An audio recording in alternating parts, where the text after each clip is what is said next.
প্রিয় দর্শক, আসসালামু আলাইকুম। আমি আপনাদেরকে সতর্ক করে দিচ্ছি, পরে বলবেন আমি আপনাদেরকে সতর্ক করি।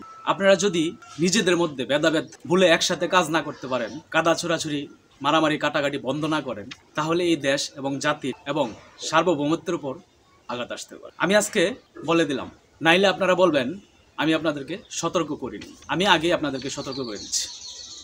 ঠিক এইভাবেই আমাদের বর্তমান মাননীয় সেনাপ্রধান বক্তব্যটা রাখছেন। তো আমার মনে হয় বর্তমান যারা রাজনীতিবিদ আছেন, যারা রাজনীতি করতেছেন, আপনাদের প্রত্যেকের মাথায় এই বক্তব্যটা খুব স্পষ্টভাবে ঢুকিয়ে নেওয়া উচিত। কারণ উনি যেই বক্তব্যটা দিচ্ছে এটা খুব যে একজন সাধারণ মানুষের বক্তব্য না, এটা আপনাদের বুঝতে মনে হয় ভুল হবে না। উনি একজন সেনাপ্রধান, তার মানে রাষ্ট্রের একজন সেনাপ্রধান হিসেবে যখন উনি এই ধরনের আশঙ্কা করেন যে আমাদের সার্বভৌমত্বের উপরে আঘাত আসতে পারে আপনাদের এই আপনার দ্বন্দ্বের কারণে, আপনার হানাহানির কারণে, মারামারির কারণে, তো এইটা কিন্তু উনি না বুঝে আপনাদের সামনে বক্তব্যটা দেয় না। তো এই বক্তব্যটা এই জন্য আপনাদেরকে আমি বলার চেষ্টা করলাম যে আপনারা রাজনীতিবিদ যারা আছেন স্পষ্টভাবে মাথায় ঢুকিয়ে নেন যে এটা আপনাদের জন্য একটা সতর্কবাণী, এবং আপনারা এটা যদি মনে করেন যে আপনাদেরকে হুমকি দেওয়া হচ্ছে, আপনারা হুমকি হিসাবে নিতে পারেন। আর যদি মনে করেন যে না, আপনাদের সতর্ক করছে, এইটাও আপনারা সতর্ক হিসেবে নিতে পারেন।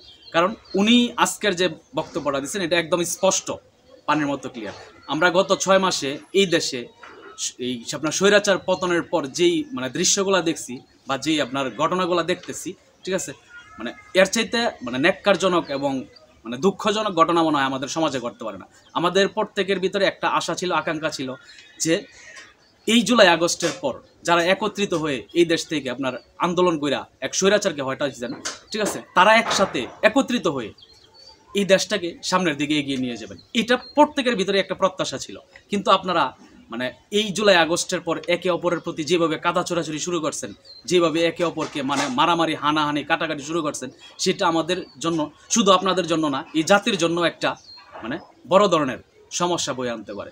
তো সেই ক্ষেত্রে আমার মনে হয় যে আপনাদেরকে বলার মতো কোনো প্রয়োজন নাই, বা আপনারা যারা এখন পর্যন্ত সেনাপ্রধানের সেই বক্তব্যটা শুনেন নাই, সেটা খুব দ্রুততম সময়ের ভিতরে আপনারা শোনার চেষ্টা করবেন এবং খুব সহজেই আপনাদের ভিতরে সেই বক্তব্যটা মাথায় ঢুকায় নেবেন। যদি মাথায় ঢুকায় না নেন, এই স্বাধীনতা, সার্বভৌমত্ব এবং এই দেশের জনগণের জন্য সবচেয়ে বড় আপনার দুঃখ বয়ে নিয়ে আসবেন আপনারা। তো আমরা চাই আপনারা এই দেশে রাজনীতি করবেন, আপনারা এই দেশের জনগণের কল্যাণে কাজ করবেন। সেই চিন্তা করেই আপনারা সকল ভেদাভেদ ভুলে, মানুষের মারামারি কাটাকাটি হানাহানি এইসব ভুলে গিয়ে একত্রিত হয়ে এই দেশটা যেন ভালো চলে, এই দেশের মানুষ যেন ভালো থাকতে পারে, দেশটাকে যেন সামনের দিকে এগিয়ে নিয়ে যাওয়া যায়, সেই চিন্তা করে আপনারা এই ধরনের কাটাকাটি মারামারি হানাহানি যত আপনার দোষারোপের রাজনীতি আছে, সেই রাজনীতি থেকে বেরিয়ে আসবেন এবং সুষ্ঠু ধারার যে রাজনীতি, সেই রাজনীতির দিকে আপনারা অগ্রসর হবেন। এটাই চাওয়া থাকবে আপনারা রাজনীতিবিদ হিসাবে আপনাদের কাছে। আমরা সাধারণ জনগণ শুধুমাত্র এতটুকুই চাই, আমরা স্বস্তিতে ঘুমাইতে চাই, দুবেলা দুমুঠো ভালোভাবে খেতে চাই। আমাদের চাওয়া শুধু এতটুকুই।